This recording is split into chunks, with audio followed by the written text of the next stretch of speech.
E aqui estamos em mais um Sofá Cinemac, o quadro em que Melissa e eu vamos Oscar a Oscar, comentando aí os filmes indicados na categoria Melhor Filme. Hoje o Oscar 2015, a edição de número 87 da Academia.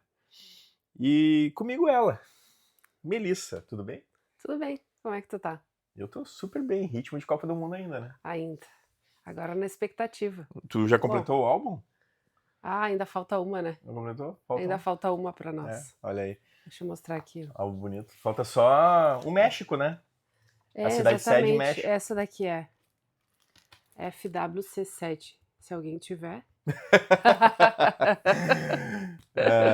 Esse período de Copa do Mundo a gente fica dividido entre jogos e filmes, né?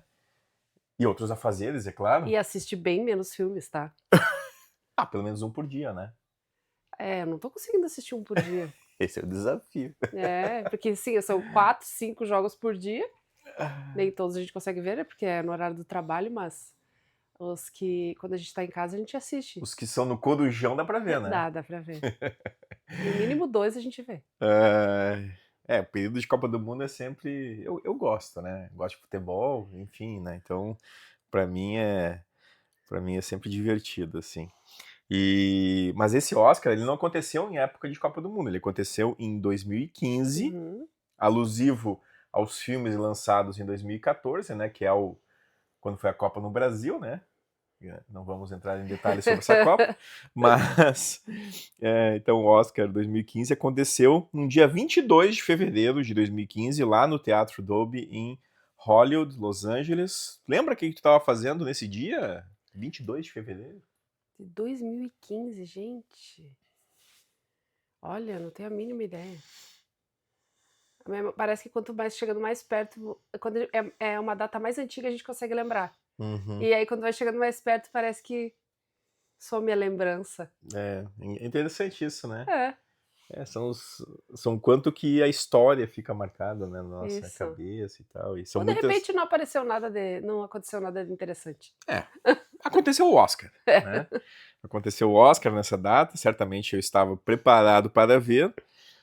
E vamos começar, né? Uhum. São 8 filmes aqui, porque houve aquela regra lá que mudaram, né? Que passaria a ser até 10 filmes indicados, até no máximo 10 filmes indicados, mas não tinha o mínimo, né? O mínimo seriam 5. Hum. Então por isso que alguns anos tem 8, outros tem 9, outros tem 10.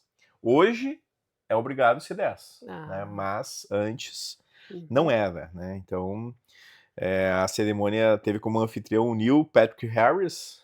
Esse Oscar, então, teve como vencedor Birdman, ou A Inesperada Virtude da Ignorância. Tá aqui o DVD do Birdman, filme do Alejandro González Iñárritu. Eu gosto de falar o nome Tu dele gosta de porque falar espanhol, né? Alejandro Aham. González Iñárritu. Mexicano, né? Mais um cineasta mexicano. Além de vencer o Oscar de filme, ele também ganhou o Oscar de diretor. Na cerimônia passada, né, foi o Alfonso Cuarón e agora o Iñárritu, né? Tem a chamada tríade dos grandes cineastas mexicanos, né, contemporâneos, que é o Cuarón, o Iñárritu e o Del Toro. O Del Toro viria a ganhar posteriormente lá Uhum. com A Forma d'Água. Então os três já são multipremiados, né? E esse filme tem o Michael Keaton, o Edward Norton, o Zach Galifianakis. Esse sobrenome é, né? A Andrea Riseborough, a Emma Stone, no nome Watts, né? E a história traz a seguinte premissa, né? Regan Thompson, um ator que fez sucesso no passado interpretando um super-herói chamado Birdman, tenta retomar sua carreira e dignidade ao montar e estrelar uma peça de teatro na Broadway. Enquanto lida com problemas familiares e pessoais, ele também enfrenta dúvidas internas e crises de ego, em meio a uma narrativa que mistura comédia, drama e fantasia psicológica. Tem a estratégia, né, de ser o filme simular, né, todo um plano sequência, ou seja, a câmera sempre está, né, conectada nos personagens, né, principalmente no personagem vivido pelo Michael Keaton. E é um filme muito louco, né? Daqueles filmes muito loucos, né? Tu já tinha assistido? Nunca tinha assistido. E a gente começou por ele, porque foi o vencedor, mas foi o que eu dei a nota mais baixa. Olha só. Na verdade, quando a gente começou a ver, esse foi o último que a gente assistiu, dos 8, né? Hum. E eu dei a nota, mas eu não sabia que era ele que tinha ganho, né? Uhum. Então até comentou assim, tu deu a nota mais baixa pro vencedor. E eu falei, bom, esse não vai ganhar meu Oscar. Assim, eu achei... Essa vida do teatro é muito louca, né? Uhum. A gente tem o cinema, que tem o pessoal que faz os filmes e tal, tem as gravações, mas é uma coisa mais, parece, controlada. E o teatro, não. O teatro é a parte dos bastidores ali, é tudo muito bem cronometrado. E, meu Deus, é uma loucura Uhum. viver no teatro e fazer teatro. É um desafio, assim, eu acho essa parte é muito legal, que mostra os bastidores, mostra eles entrando, a hora de entrar certinho, a hora de sair da cena, e tem que estar tudo certo, porque Os os ensaios ensaios também, tinham um né? público. É. Às vezes eles abriam, eram ensaios abertos, tinha o público lá e às vezes aconteciam erros, então era bem enlouquecido assim mesmo. Mas loucura, né? É uma vida bem É. difícil, assim, para quem faz teatro. E Admiro bastante. além de atuar, ele também dirigia essa peça, né? Sim. Então também tem esse outro ponto. E tinha toda a questão dessa coisa dele ter sido aquele super-herói em alguns outros episódios, assim. E mostram cenas, uma coisa mais fantasiosa, né? Essa é a parte legal do filme, né? Que é o que eu gosto, que é justamente porque trazem o Michael Keaton, que foi o Batman do Tim Burton, né? Lá o bem conhecido, o Batman, né? Até tem uma brincadeira que ele bota que fala do George Clooney na hora do filme. Que uma hora vão botar o George Clooney que tá aparecendo com a minha, né? Porque o George Clooney também foi um Batman. Sim. Então tem essas brincadeiras aí que o filme coloca no roteiro. Mas, e também aquela questão daquela voz, né? Porque é uma voz de Batman, né? Ali que está sendo simulada, né? E também esse lance, né? Do imaginário, né? Da ideia do superpoder. Porque aquilo ali tudo pode ser na cabeça dele, na verdade, né? A gente está assistindo, né? Como se fosse uma premissa, né? Enfim, tá na tela, é o que acontece na tela, né? Mas pode ser da mente dele, né? Que ele se imaginava concentrado e tal, com o superpoder de voar, de mexer nas coisas. E eu gosto dessa proposição, né? Que o Inharrito coloca no filme. Mas eu acho que ele se pega muito no plano sequência para fazer esse filme, né? E aí eu acho que isso pode dar uma certa limitação também para o filme, né? E fica muito preso na forma, né? Eu acho que algumas histórias não são muito bem desenvolvidas, né? A relação dele com a filha, a gente sabe que a filha estava com problemas com drogas, né? Mas ela tá ali, de vez em quando aparece, tem uma discussão, né? Tem um flerte, tem alguma coisa assim. Mas é tudo muito, sabe? Não tem resolução, não é desenvolvido, né? não é resolvido, né? Mas assim, é um filme legal. Eu acho legal, assim, essa ideia. Não sei se mereceria o Oscar desse ano, né? Vamos ver no fim, né? Mas tá aí, o filme dirigido por um mexicano também. Claro, um filme norte-americano aqui nesse caso, né? Mas mostrando aí a força do cinema latino-americano pelo menos na questão das produções, né? E Melissa, esse tá disponível em algum lugar? Esse está disponível no Netflix. Netflix, então provavelmente outras pessoas já viram esse filme, né? Assistiram a esse filme e ele tem uma certa audácia, mas, né, eu acho que é uma audácia controlada, né? Controlada. Igual o teatro. Igual o teatro. Que às vezes o teatro, pela forma que eles colocam, parece que não tem muito controle, né? Parece que as coisas saem do controle, na verdade. Às vezes sim. Né? Tem aquela sequência do filme que ele vai fumar um cigarro lá fora, e aí a porta fecha, ele tá ali roupão, ele tem que tirar o roupão e sair lá na Times Square. Né? Aquela cena eu acho que era famosíssima, né? Sai na Times Square, lotado de gente, pessoal que conhecia todo mundo reconhecendo ele. E aí tem esses pontos de diversão desse filme, né? Então tá aí, Netflix. Vamos agora a outro filme bem louco, né? Que é O filme Whiplash, Em Busca da Perfeição, tá aqui o Blu-ray. Andrew, um jovem baterista de jazz talentoso, ele entra em um exigente conservatório de música e passa a treinar sob a tutela de um professor brutal e obsessivo, que o empurra além dos limites físicos e psicológicos para alcançar a excelência artística. Aí está o filme que tem o J.K. Simmons numa atuação daquelas, né? Marcantes, assim, né? Grande atuação, fazendo esse professor aí exigente ao extremo, né? E também tem o filme, tem o Miles Teller. O filme, de certa forma, revela o Miles Teller também, assim. Dirigido pelo Damien Chazelle, um jovem diretor.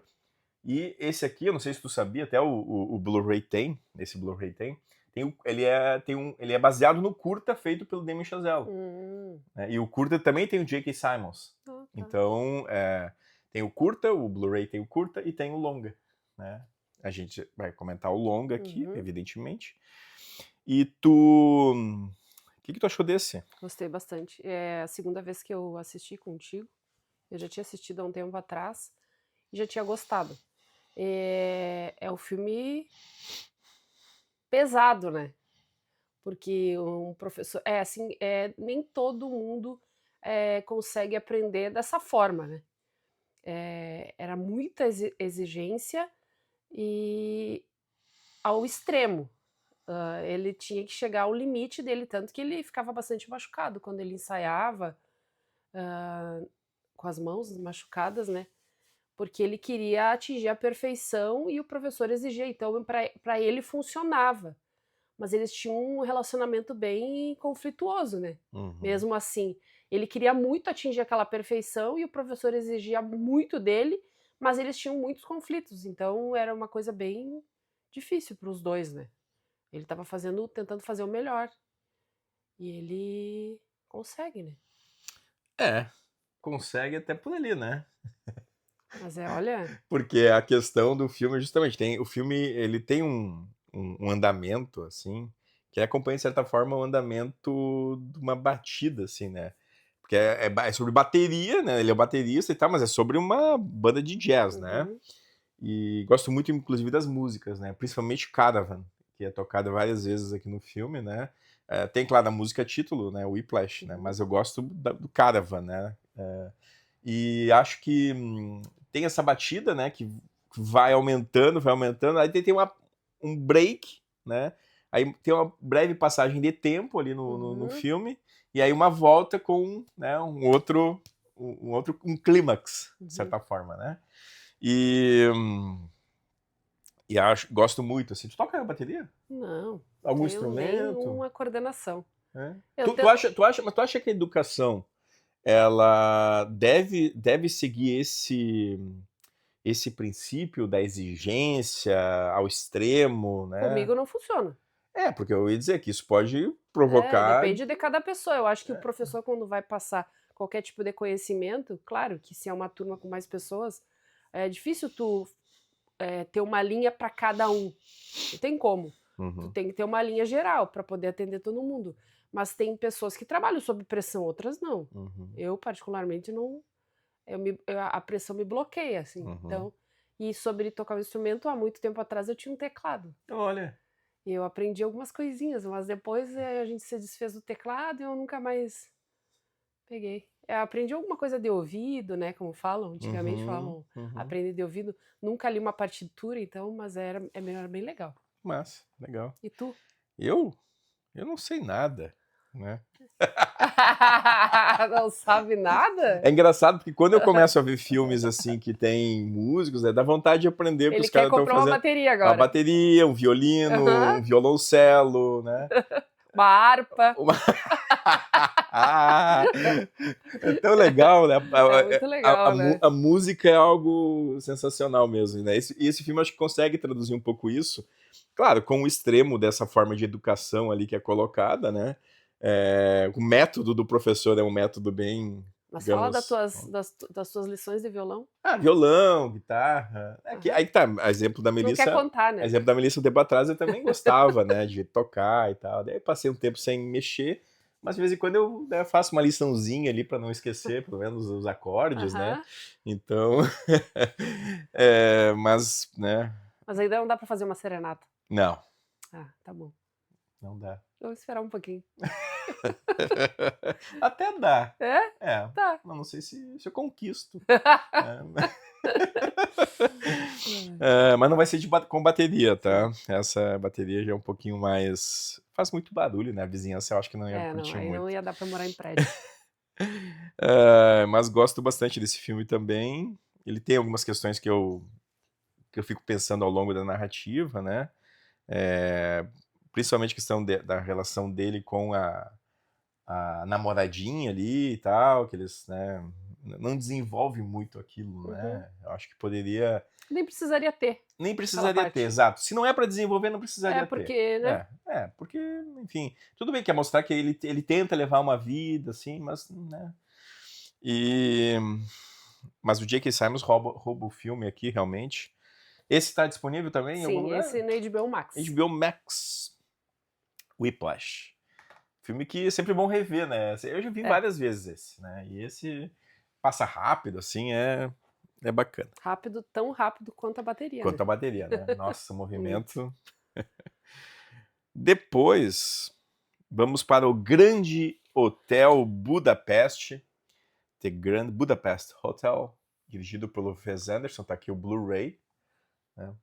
Blu-ray ele já segue um pouco a capa do Blu-ray já mostra um pouco aquela lógica, né, dos filmes do Wes Anderson, com muitos personagens, né, aquela ideia dos enquadramentos simétricos, né, tem todas essas propostas aí estilosas do diretor, né.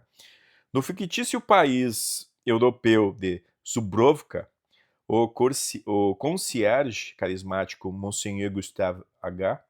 e seu jovem protegido Zero enfrentam uma série de aventuras, incluindo acusações de assassinato, roubos de arte e fugas, enquanto tentam proteger uma valiosa pintura renascentista. E é uma história também muito louca, né? É. Tem o Ralph Fiennes, o F. Murray Abraham, o Mathieu Amalric, o Adrien Brody, o William Defoe, o Jeff Goldblum. Cara, poderia ficar falando aqui o elenco todo, Uhum. né? Mas quem faz o Zero é um estreante, assim, é o Tony Revolori, né? E além deles tem a Saoirse Ronan também, né? Que também tem um papel um pouco mais de destaque nesse filme. Uhum. Curtiu? Curti. Achei bem interessante. Gostei bastante do cenário do hotel, assim, muito interessante, quando mostra ele nos dias atuais, né, da época, no caso, porque tem uma volta no tempo, Uhum. algumas vezes volta no tempo para mostrar lá o começo, Para né? contar a história que Porque ele ele. tá. O É. início do filme é o concierge não, o ajudante do concierge, Uhum. contando a história daquele hotel, da história, o que aconteceu naquele hotel há uns anos atrás. Então vai voltando o tempo, eu acho essa parte bem legal. Toda aquela. Como que ele consegue. Que ele contrata aquele menino para trabalhar, achei, fazendo entrevista, achei Uhum. interessante. E todo o filme é bem fantasioso, porém. E bonito. Achei bem bonito as cenas, a fotografia, o espaço do hotel, tudo. O cenário todo, enfim. Gosto também bastante da ideia desse filme, né? Baseado numa ideia do Stephen Zweig, inclusive, né? Que é um pensador, escritor famoso aí que veio para o Brasil, inclusive, na época da Segunda Guerra. E muito louco também, muito louco. E o filme ele desenvolve assim toda uma ideia bastante original assim da forma de construção desse espaço do hotel, qual é a importância desse hotel na narrativa. Então é um filme que situa muito bem o local, né, o Uhum. espaço, desenvolve muito bem esse espaço. E apesar de ter muitas personagens, né, na verdade o grande personagem é o hotel, É. né? Então as coisas acontecem em torno daquilo, né? E tem comédia, tem tiroteio, em certos momentos, né? Tem suspense, tem drama, tem várias emoções envolvidas nessa história. E também uma história de amor, de certa forma, também Uhum. colocada ali, né? E foi legal rever, fazia tempo que eu tinha visto. É um filme que também tem o Edward Norton, né? O Edward Norton também está lá no Birdman e tá nesse aqui também. E não é, mesmo tendo tantos personagens, não é um filme confuso. Ah, é isso. Ele é fácil de entender, a história é clara, assim. Pra mim Tu foi. já tinha visto algum filme do Wes Anderson? Sim, né? Já. Acho que tu viu do Ilha dos Cachorros, né? As animações. Ah, já vi Ilha dos O Cachorros. Fantástico Senhor Raposo, Sim, né? já vi. Uhum. Aham. Então achei bem interessante e divertido. Tá disponível em algum lugar? Tá disponível Disney+, ou Disney Plus e Netflix. Em mídia física. Mídia física. Blu-ray. Principalmente.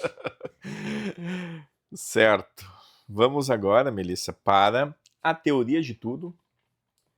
Tá aqui o DVD. Esse filme passou esses dias, inclusive, na Globo, ali, numa dessas sessões da tarde. Passou de tarde. Passou, eu lembro que eu Nossa. tava indo para uma consulta médica e na TV tava passando o filme, né? Um pedacinho. Isso já faz alguns meses, né? Mas eu lembro que tava passando. Nossa. E. Será que é um filme de sessão da tarde? Não, esse não é Sessão da Tarde, gente. Bom, tá aqui A Teoria de Tudo, DVD. A história é um drama biográfico sobre o físico e teórico Stephen Hawking, focando na relação dele com sua esposa Jane, e também sua pesquisa inovadora sobre buracos negros e o diagnóstico de uma doença degenerativa. O filme apresenta o desafio de conciliar esse brilhantismo intelectual com limitações físicas crescentes e o impacto também na família. Eddie Redmayne faz o Stephen Hawking, venceu o Oscar, inclusive, por essa atuação, e a Felicity Jones faz a Jane. Olha, o que eu vou te dizer? Um filme triste, né? A vida dele Ele não tinha falecido aqui, né, quando ele ainda era vivo, né? Uhum. E desenvolve bem essa história dele, mas é aquele tipo de filme que eu sempre questiono, né? Filme biográfico que tenta dar conta de quase da vida toda do cara. Que né? mostra desde o início. Né? Pra mim isso aí já é um problema, né? Se focasse só lá o período da pesquisa dele, e pode mostrar ali né, se é que foi assim, né? Os primeiros sintomas ali, né, dessas Eu acho que eles quiseram mostrar tudo por causa da questão de quando aos poucos começa a aparecer, quando as cenas aparecem ele caminhando ou pegando algum objeto, começa a aparecer que ele tá tendo dificuldade. Tudo bem, mas assim, aí tu não aí teu foco não é exatamente o brilhantismo da pesquisa dele, porque isso para mim, o filme ele não consegue dar conta disso. Ele tenta demonstrar, mas não consegue dar conta da importância dos estudos dele. Dá conta do quê? Dessa questão degenerativa e tal, e dos problemas com a família. Realmente aparece mais a questão da doença avançando e problemas familiares mesmo. Então, o título do filme já é um equívoco. Tu daria outro título? Não foi eu que fiz o filme, né? Mas é a teoria de tudo, né? Então, na verdade, ia entender de nada aqui, porque você está falando de outra coisa. Mas a teoria de tudo é exatamente que está falando sobre tudo, toda a vida dele. Mas não. Não. É um filme esquemático, é um filme problemático. Assim, eu acho que é dos indicados ao Oscar, um dos piores dos últimos tempos, né? Inclusive. Nossa. Mas assim. De todos os tempos? Não, dos últimos tempos. Dos últimos tempos.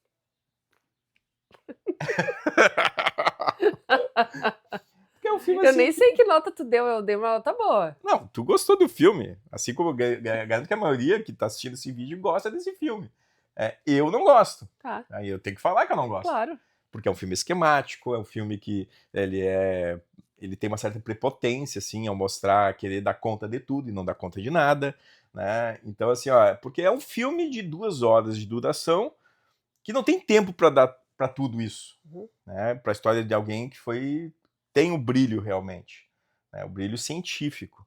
A história dos bastidores, né, dele com a esposa, né, daquele cara que ensinava piano, que aparece no filme, né, e aí mostra um outro desenvolvimento, uma outra história. Isso aí já é outra coisa, né, que para mim não é o que importa na vida do Stephen Hawking.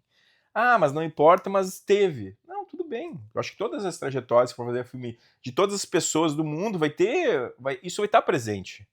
Então eu acho que simplifica agora a questão da ciência e da física não vai estar presente na vida de todas as pessoas. Sim. E aí tu não consegue desenvolver isso, então tu foca no quê? No que a maioria das pessoas compreende, ou vive, ou vivenciou, Uhum. né? Entendi teu Para ponto. conectar, entendeu? Mas não é o que eu queria ver. Tá bom. Não, Não, é o que eu queria ver. A gente vê um monte de coisa que a gente não quer ver. não, tudo bem, né?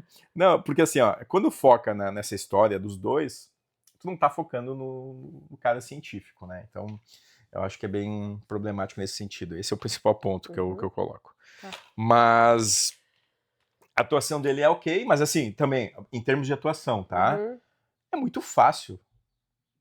Fácil, entre aspas, claro, tu tem que estudar, não quero também aqui, né, desfazer o personagem. Mas para mim é muito mais complexo fazer uma atuação como a do Michael Keaton faz no Birdman, né, que ele desloca completamente assim a linha do super-herói que ele foi, né, e tem toda essa questão também do próprio Michael Keaton, né, e desenvolve isso de uma forma brilhante no Birdman, enquanto que aqui não. Aqui tu tem um melodrama, né? E aí tu vai mostrar o quê? A degeneração, né? Tu vai focar nos trejeitos do Stephen Hawking, que são bem característicos, né? Que a gente vivenciou ainda o período que ele era vivo, né? Que teve esse...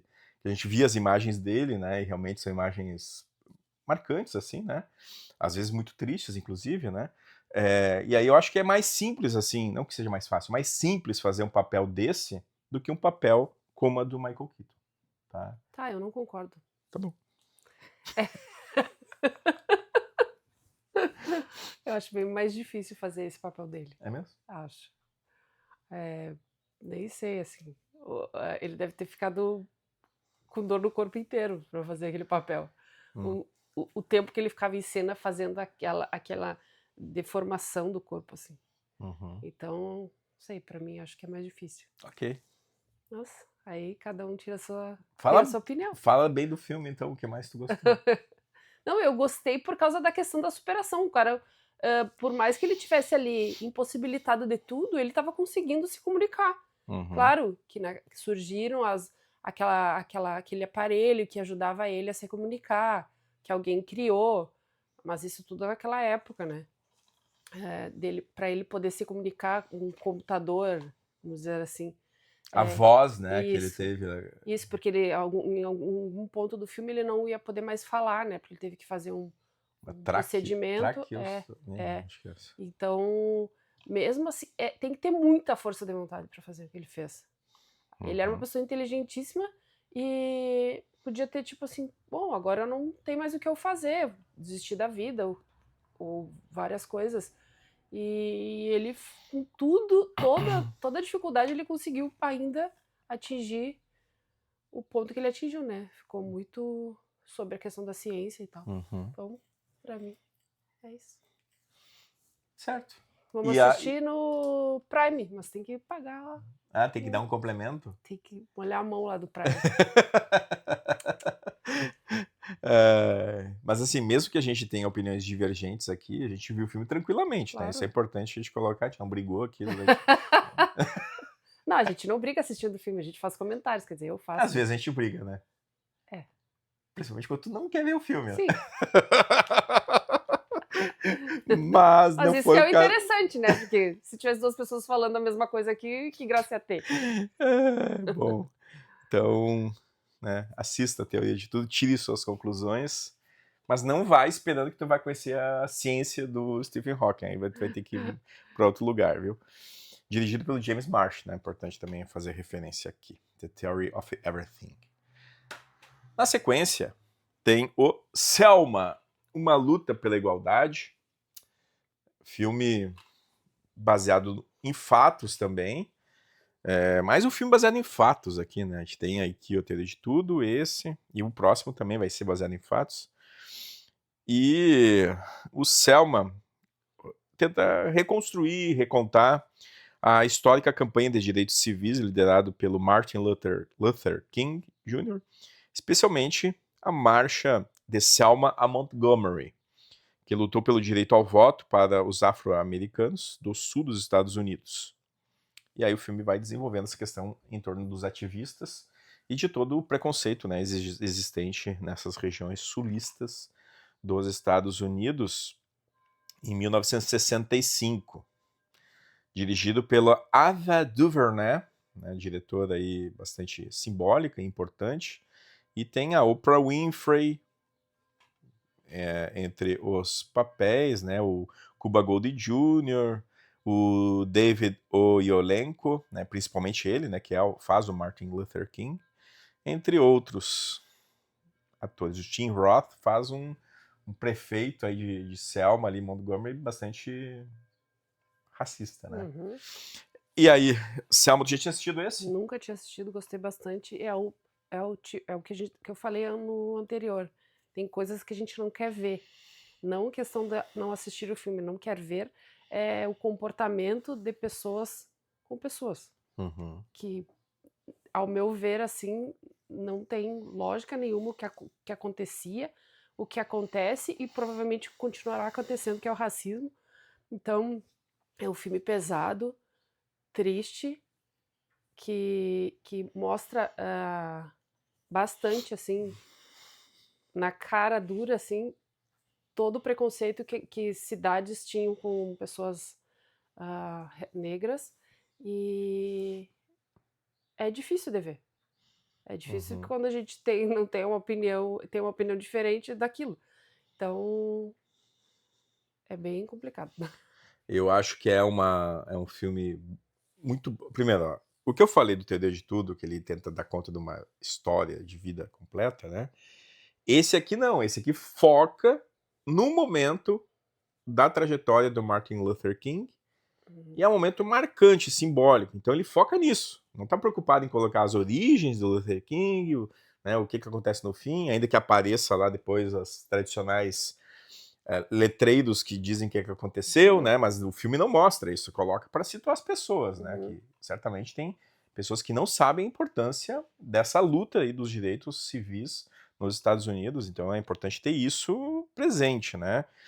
E o filme ele é pungente assim, né? Nessa representação dessa luta, ainda que eu acho que as questões do preconceito aqui, ele não é tão brutalizado. Mostra a polícia atacando os manifestantes? Sim, mostra, né? Ok. Mas, assim, ele não é, digamos, brutalizado no sentido de ir mais... Que alguns filmes fazem, né? Que até eu acho problemático, né? Que é mostrar, assim, o vilão é vilão e é vilão mesmo, né? E o racista é muito vilão. Uhum. Esse mostra, né?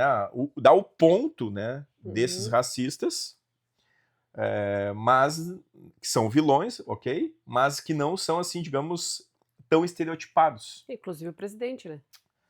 O presidente, né, o Lyndon Johnson, aqui nessa época, ele não.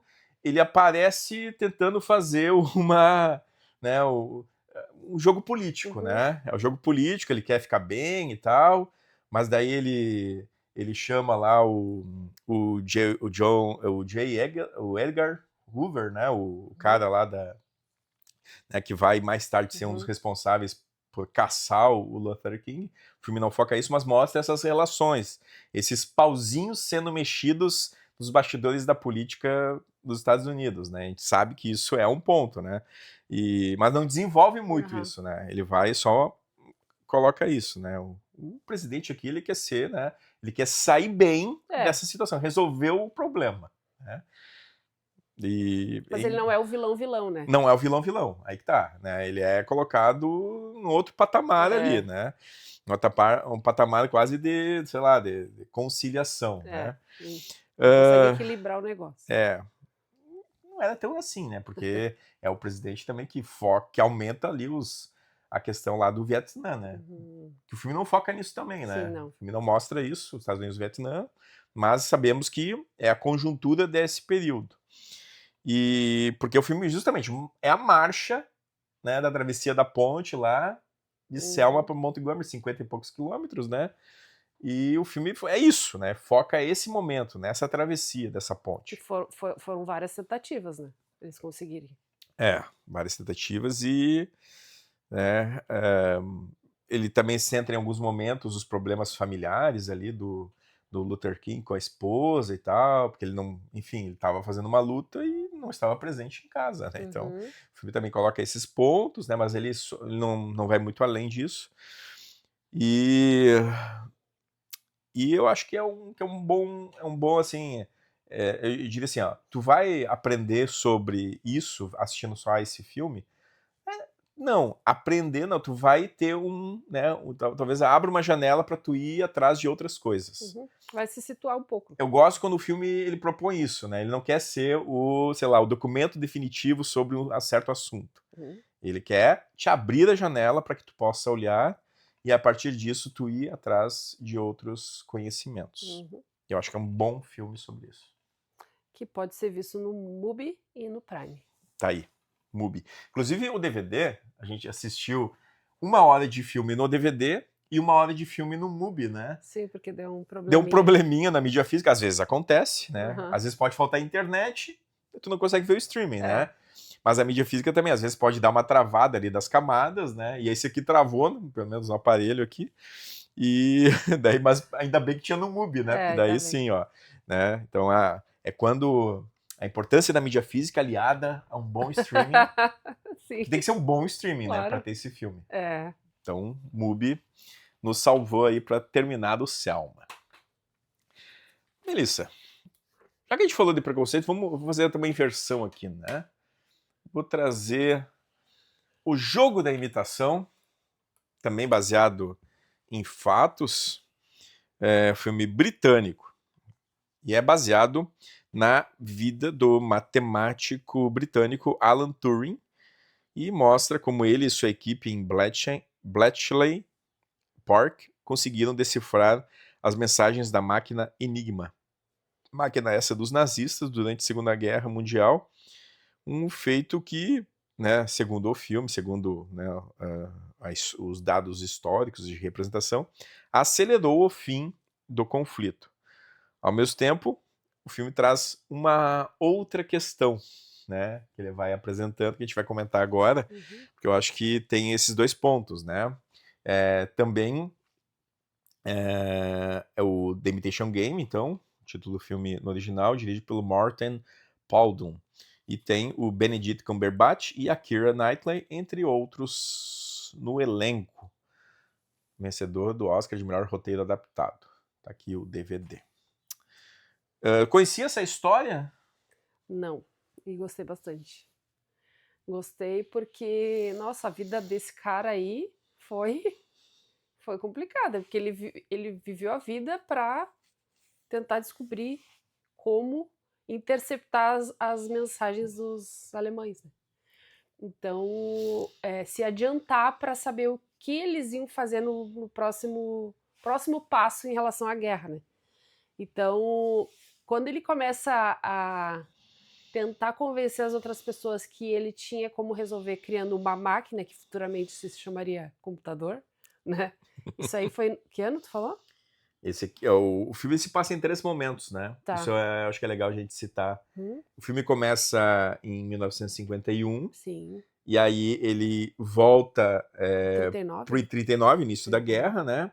E tem os flashes, os flashbacks da época que o pesquisador matemático, ele era criança, né? Então aí que está, ó.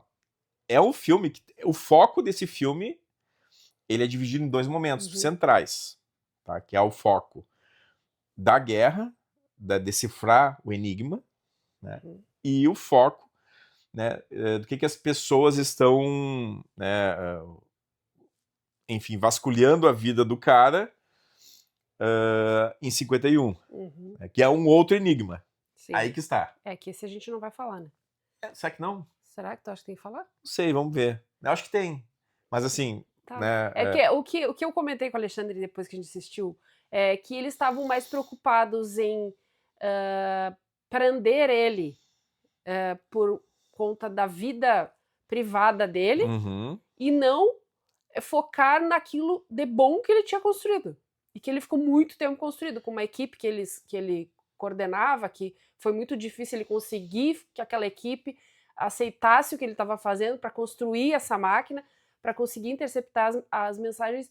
E eles... É aquela coisa do preconceito. É o que preconceito. tem todo lugar, de qualquer forma, de todo tipo, e que, não, eles preferiam focar naquilo ali do que focar no que bom o Não, cara estava fazendo, independente da escolha de vida dele. e que é criminalizado no Reino Unido ali, nesse período que o filme foca, né?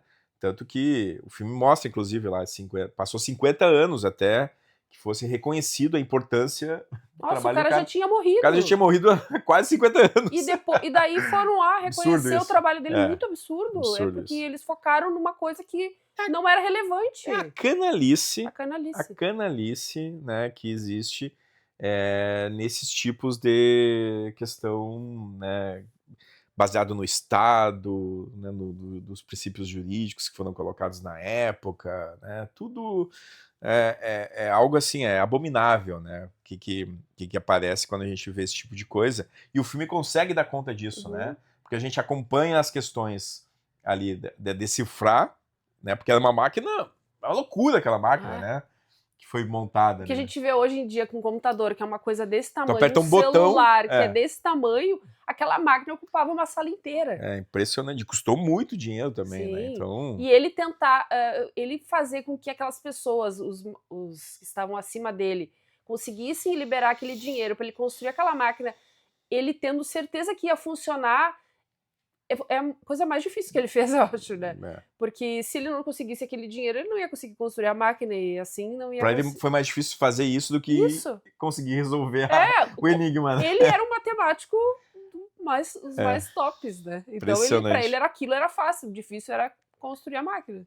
E, bom, a gente não falou exatamente, mas aí o filme trabalha com essas questões de preconceito, né, também na época. E além disso, alguns personagens eles guardam segredos, né? Todos guardam um tipo de segredo, algo assim, né? Sim. E o filme vai aos poucos revelando isso, né? Vai colocando isso. Tem lá a questão do um que é espião soviético, né? Tem umas coisas assim, ainda que não desenvolva isso, né? Mas deixa as coisas um pouco mais interessantes para a trama. Sim. Eu acho que é um filme muito bem feito, muito bem realizado. É um outro foco sobre a questão da Segunda Guerra também. Geralmente Segunda Guerra a gente vai o quê? Para batalha, né? Né? Aqui não. Aqui a gente está desenvolvendo um bastidor tão importante quanto a batalha, né? Agora, claro, dizer que assim, foi por causa da máquina que eles ganharam a guerra, aí eu já questiono essas coisas, tá? Eu acho que é uma série de fatores que fazem, né? Então, enfim. Mas, ok, o filme prefere dar esse foco, né? Do projeto Ultra, que é o nome desse projeto aí. Esse está disponível em algum lugar? Sim, esse tá na HBO Max e no Prime. O verdadeiro enigma era o homem que quebrou o código. Ou seja, o enigma não era a máquina, o enigma era ele. E eu acho que isso o filme consegue dar conta, ainda que os flashes da infância situem muito bem o espectador. A gente percebe, né? Talvez alguém da época, dos anos 50, possa não perceber, né? Mas, olhando com os olhos de hoje, assim, e tal, a gente, né, identifica muito bem essas questões ali que o filme aborda. Muito bom grande filme. Outro filme baseado em fatos, e agora vamos para a guerra, então. Né? Sniper Americano, tá aí. Filme de quem? Quem é o diretor desse filme, Melissa? É o Clint? Olha aí, viu? Lembrei agora. Clint Senhor Eastwood. Clint Eastwood. E tem o Bradley Cooper e a Sienna Miller. Né? O filme é baseado na autobiografia do atirador de elite Chris Kyle e acompanha sua trajetória como Navy SEAL nos conflitos no Iraque, onde se torna o atirador mais letal da história militar norte-americana. Além das missões, a história explora o impacto da guerra em sua vida familiar, relacionamentos e saúde mental. Eu, assim, se eu fosse assim, ó, eu apoio filmes que trazem esse tipo de herói? Não, eu não apoio, né? Não gosto, inclusive. Mas o Clint, ele tem na sua formação como cineasta, como ser humano, né, com o princípio de trazer esses heroísmos, né? E não é o único filme sobre herói que o Clint faz, né? Tem outros, inclusive o Músico coloca uma trilogia de filmes de heróis aí, filmes de heróis, não de super-heróis, tá? Como é que chamavam ele lá entre os soldados? Não, que ele era um mito lá pra eles, né? Não Era uma era lenda. tipo mito, É. algo assim. Mito, lenda, alguma coisa E assim, Eles chamavam ele era, assim, realmente, né? Muito obstinado, né? Em relação a isso, em prol da causa norte-americana. Só que o que o Clint faz é que está, né? O Clint reconhece essas coisas e, ao mesmo tempo que ele reconhece, ele coloca uma certa crítica ou algo que fica um pouco mais uma outra camada, né?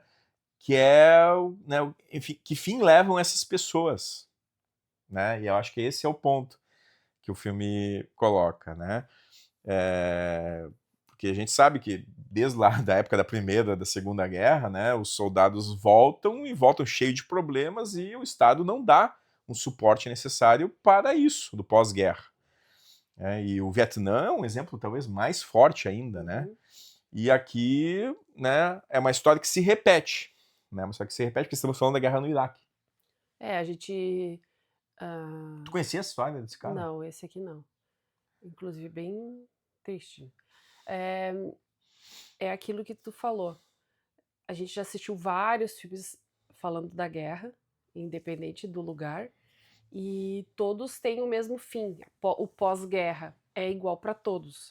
É uma coisa que se repete, exatamente. Eles,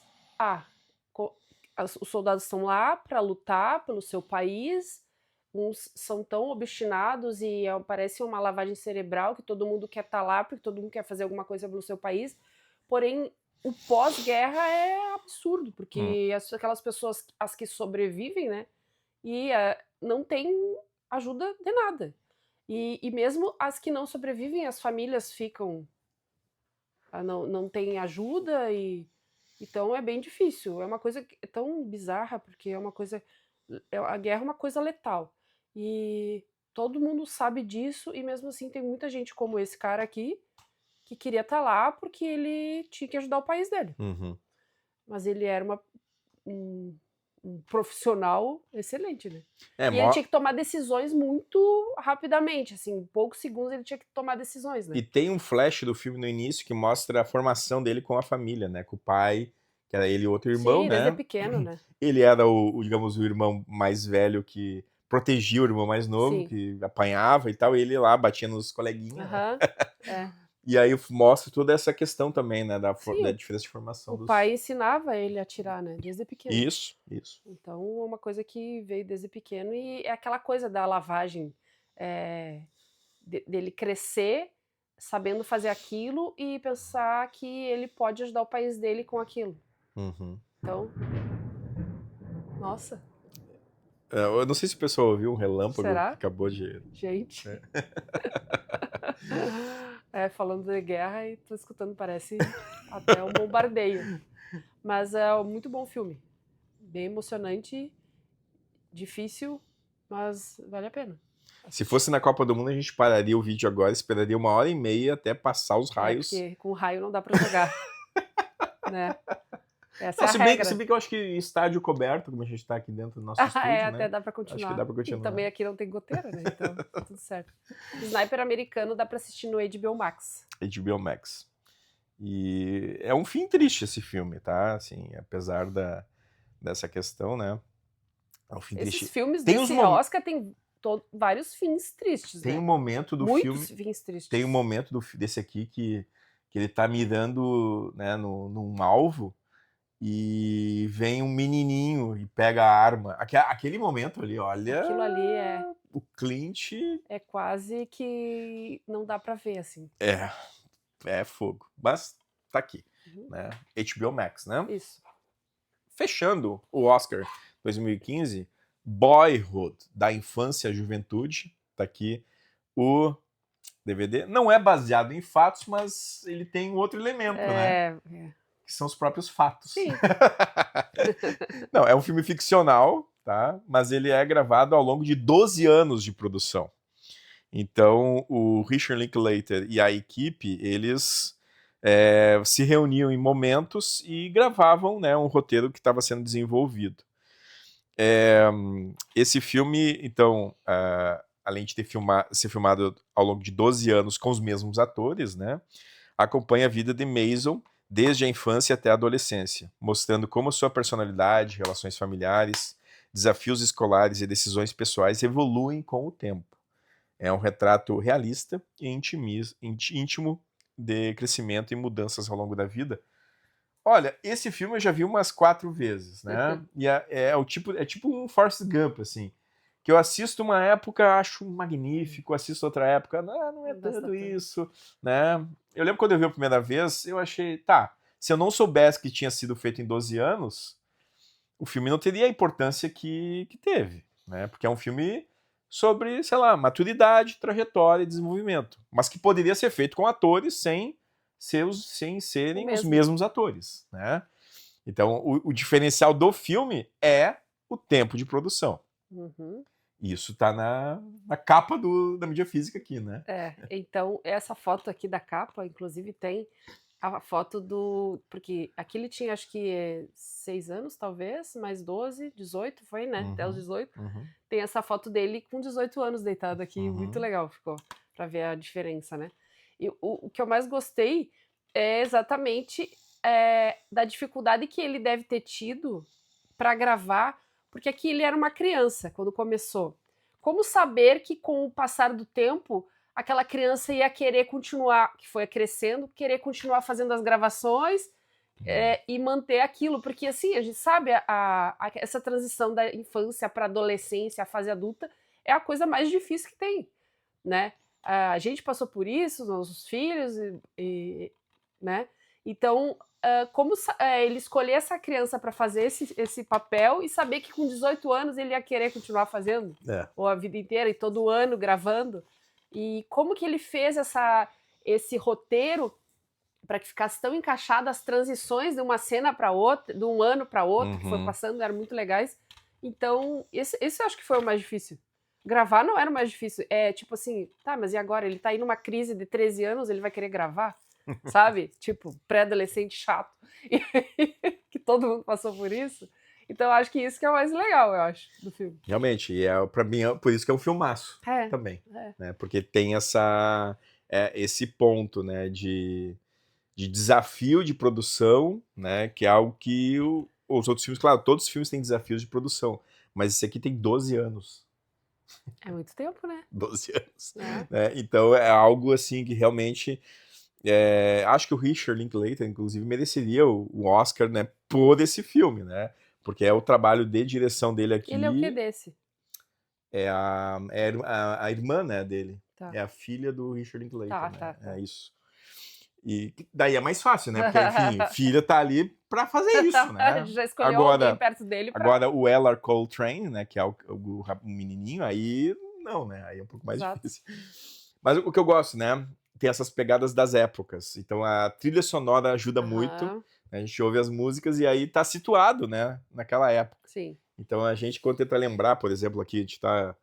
o que tu tá fazendo no dia não sei o que do Oscar, né? E é difícil, né? É difícil, assim, trazer de memória se não tem uma trilha sonora. Uma trilha sonora, um marco mais amplo, tipo Copas do Mundo, são marcos. O que aconteceu naquele ano. Exato. Então... Isso é interessante. Legal. Ele tá disponível em algum lugar? Esse aqui tá... Calma aí. Boyhood. Onde é que eu não tenho Boyhood? Aqui. No Prime, mas também tem que pagar o aluguel. Tem que pagar. Mas vale a pena, viu? É um filme mais longo, né? Ele tem 2 horas e... Sim. 2 horas e 30, 2 horas e 40, acho. Mas isso é justificável. Justificável, né? Devido à questão do tempo. Bom, fechamos aí o Oscar 2015.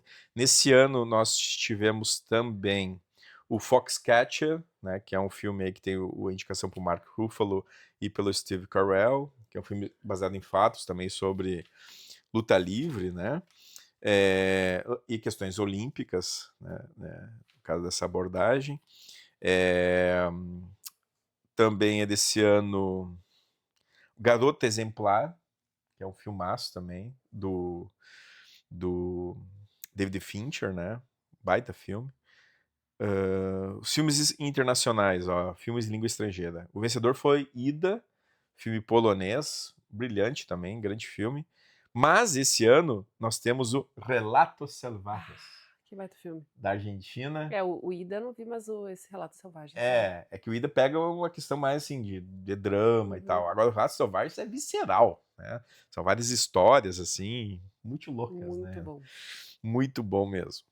Também tivemos um representante do Brasil aqui, nesse Oscar, que foi na categoria de melhor documentário, que é uma coprodução que o Brasil fez parte, que é O Sal da Terra, né? Que é daquele fotógrafo que a gente foi ver, inclusive, Almoço Salgado, né? E foi indicado ao Oscar de documentário, perdeu para o Citizen4. E animação, Operação Big Hero, é ok, né? E Como Treinar Seu Dragão 2, que, né, sempre são ótimos, né? Os Como Treinar Seu Dragão. Melissa, além desses, então, os 8 indicados: Birdman, Whiplash, O Grande Hotel Budapeste, Teoria de Tudo, Selma, O Jogo da Imitação, Sniper Americano e Boyhood, da Infância à Juventude. A Academia premiou o Birdman, ou A Inesperada Virtude da Ignorância. Tu pode falar o teu primeiro? Eu posso falar o meu primeiro. Tá. Porque vai mudar o teu voto? Não, eu tô pensando. Eu dei as notas muito parecidas. Eu gostei de muitos filmes. Na verdade, não teve nenhum com nota baixa. Eu não sei se eu vou dar pela nota que eu dei, tá? Tá. Eu também. Aí que tá. Isso aqui que eu percebo, conforme a gente vai falando de cada um, eu vou percebendo a minha empolgação pra falar daquele filme ou do outro. Então aí eu dou o meu Oscar. Não tanto pela nota. Eu coloco a nota aqui pra registro, mas, né? Porque a nota mais alta que eu dei aqui foi pro Boyhood. Nessa vez que eu assisti. Mas eu lembro que em outros momentos eu não tinha dado. Eu já sei pra quem que eu vou dar. Pode dizer o teu. Não vai ser o mesmo mesmo. Eu acho que tu não vai dar pro mesmo que eu vou dar. Não? Olha só. Será que vai ser? Não é possível que eu vou ter surpreender. Não pode. Pode falar o teu. Agora eu tô perdido aqui em Marte. Que inclusive é no próximo Oscar. Ano. Olha só. Tu tá em dúvida também? Eu tô em dúvida, agora fiquei em dúvida. Nós vamos ficar aqui falando. É que eu, né... eu vou dar o Oscar, então, aqui, por Richard Linklater, que não foi reconhecido. Então eu vou dar o Oscar pro Boyhood mesmo, que foi a nota mais alta que eu dei. Mas é um filme que também, dependendo da época que eu assisto, ele melhora, piora, né? Então, mas é um Oscar que eu acho que, assim, ele não é, assim, um Oscar memorável no sentido da sua... aquele filmaço, assim. Não, tem grandes filmes, tem bons filmes esse ano, mais, inclusive, do que do ano anterior, que a gente comentou, né? Mas eu vou dar o Oscar pro Boyhood, então, né, pra valorizar o trabalho do Richard Linklater. E você? E eu vou dar pro Jogo da Imitação. Olha só!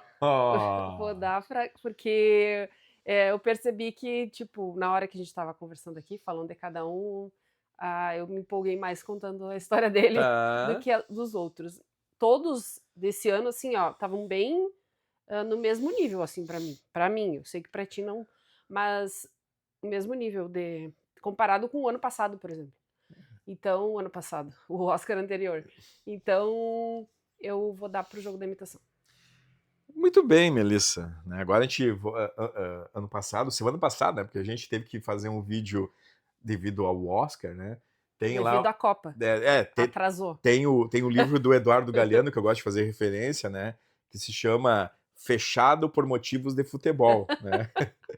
Botou a placa na porta da casa, né? Fechado por esse motivo, né? A gente teve que atrasar um Oscar, né? Por esse motivo também, mas agora a gente já volta, né? No nosso ritmo atual. Agora o Brasil já está na segunda fase, né? Quer dizer, o jogo é hoje, né?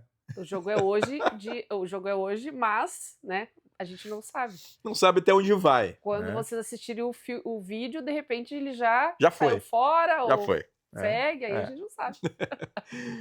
Mas a gente vai seguindo, vamos seguindo aqui, né, nesse exercício aí, rumo ao Oscar 100. Certo, Melissa? Certo? E então nós vamos ver quando agora? Agora só em 16? 2016. Aham. Então, próximo Oscar, 2016. 2016.